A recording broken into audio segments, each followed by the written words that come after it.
First off, why was it so important for you to put this concert on tonight? Well,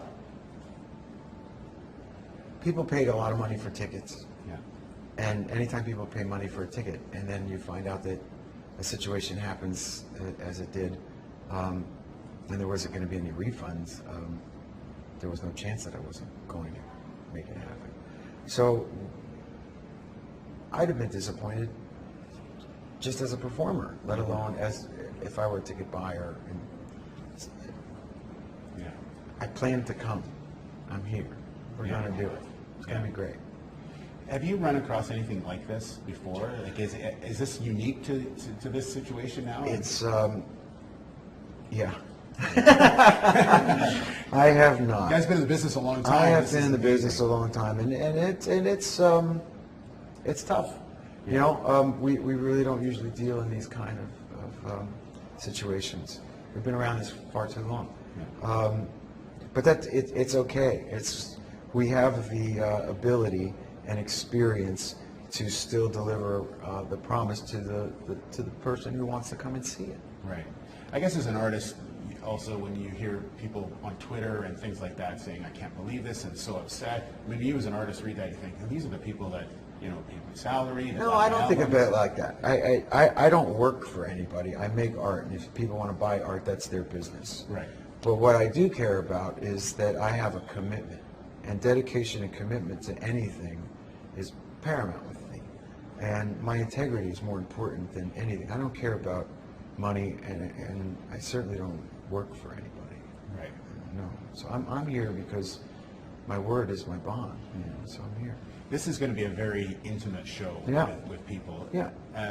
Sort of thinking back to the beginning, right? It's, Well, it's big not that crowds. small. It's 7,500 instead of 15,000. But Yeah. again, that wasn't my doing.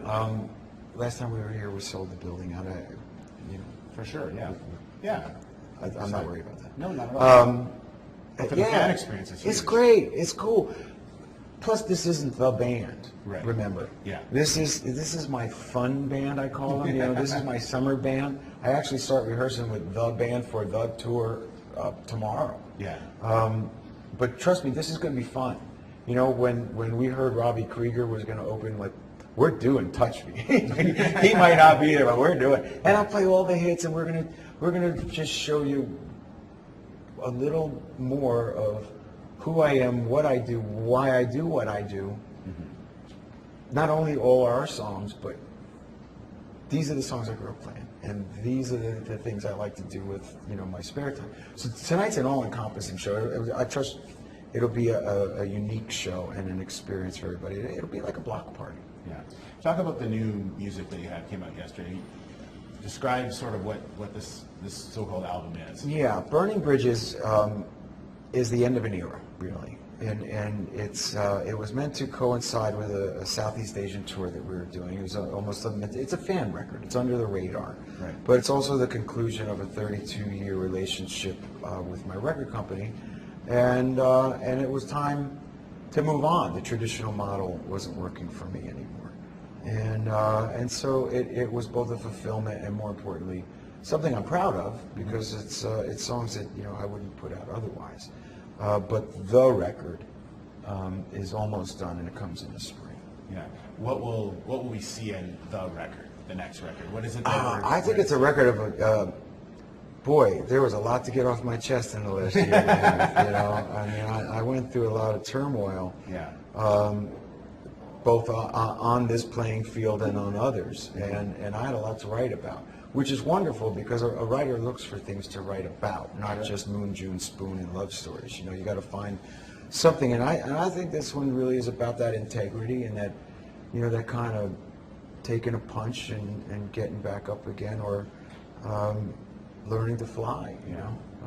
So I hope that people relate to it. But it's in essence done. I got to tweak things, but I feel great. Now you obviously you mentioned the turmoil that you're having and things like that. When you go, into a new album and you don't have everyone that you're comfortable with Richie's not there, do you ever look up and go, oh, It's different now. Look, the greatest thing I can tell you about my relationship with Richie Sambora, which was fantastic, and still, for sure. as far as I'm concerned, he'll always be my friend. We wrote some great songs. The greatest thing I would tell people about him was you'd be lucky to call him your friend. Greatest thing I could ever say about anybody, man or woman. And people think that being in a rock band is a life sentence. It's not. You know, it's an art, and when you want to share that art, you do. There was no falling out. There was none of that nonsense in the Google machine that said, you know, money or fighting or whatever. He didn't show up to work one day, and subsequently didn't show up 82 other times on the tour. I got the message.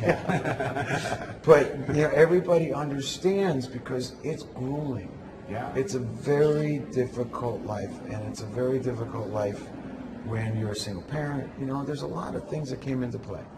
And so I understand, but it doesn't mean that I can't continue to make art or that Tico and Dave should suffer for it. Sure. So we made another record.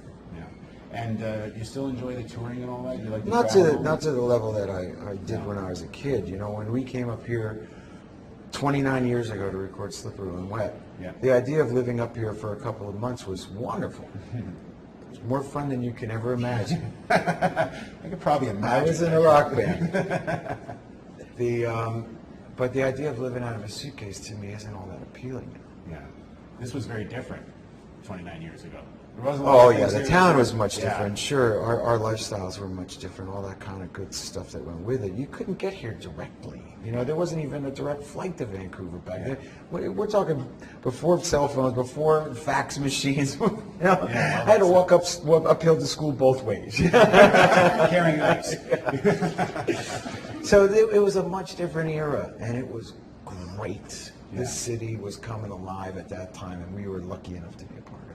The last thing is, what would you say to those people in Vancouver who are going to come see you tonight? What would you want to say to them about everything that's happened? Amen. You know, I mean, it's been a hell of a ride. It certainly isn't over. I'm sorry what happened this weekend, but as I was able to, and with the help of the tourism board and the arena and you know, our management and all of those who helped to fix this mess, let's just forget about it. Put it behind us. You know, like Bill Belichick says, we're off to Cincinnati. You know, I mean, let's just go have a block party tonight and not worry about anything else. And nothing bad's happened to Belichick afterwards.